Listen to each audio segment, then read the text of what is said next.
Welcome to my garage. This is where I spent 3.5 years making the Fast Asleep stop motion music video. And when I started, I had no idea what I was doing. It was from the ground up. I was just making things up as I went along. And I learned a lot about the creative process and how, for at least for myself, how to get from here in my heart to out here, finishing a project and releasing it to the world. So I wanted to share some of the things I learned in the course of this project, things that I tell students that I've presented it to or different audiences.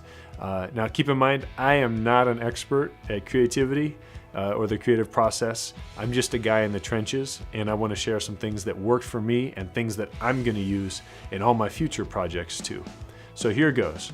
The first one is you got to be careful not to confuse success with failure, because failure is not the enemy.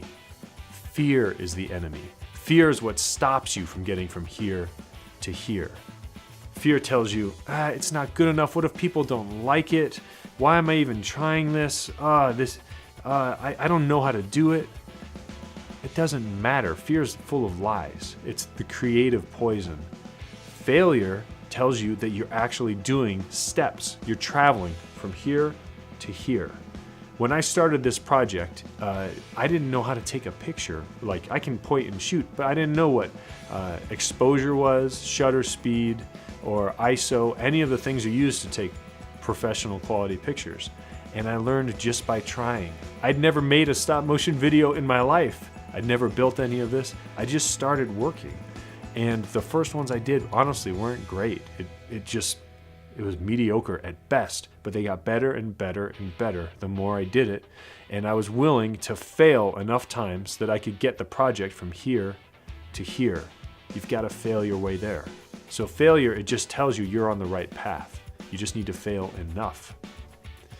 The second point, and the thing that I learned, and this I keep relearning, is sometimes you have an idea and you've got it and it's sparkly and it crackles with power and it's shiny, and you know this could be something great. This is something that I need to execute, and I can share it with the world, and other people this will change lives. There will be ripples from this. And so you get so excited about it that you want to share it. So you take it out and you say, look at this.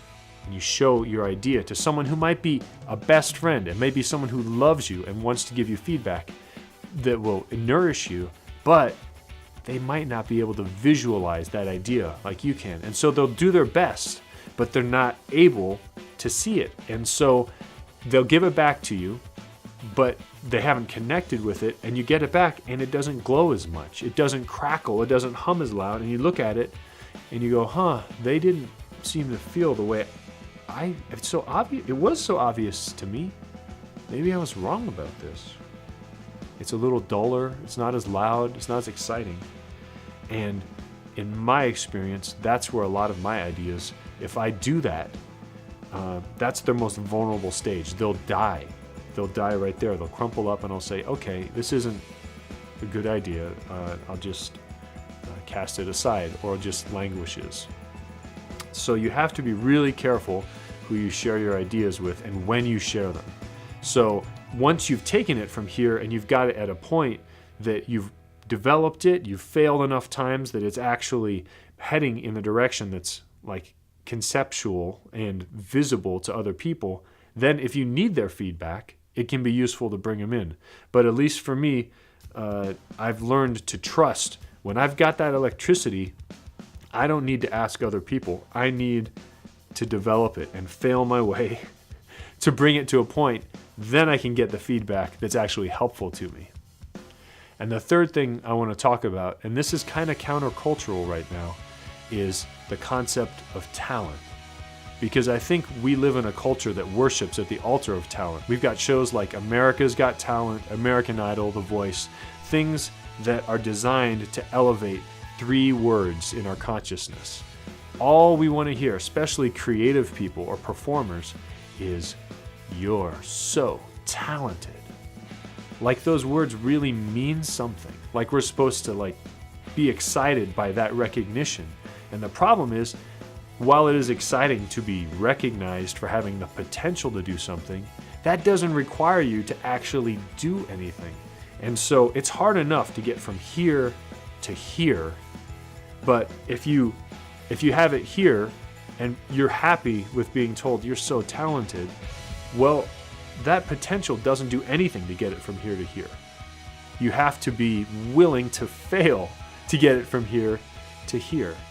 And so I just hate it when I see people that are so desperate to be recognized for talent, when really, as an artist, what you need to do is get things from here to here and out in the world.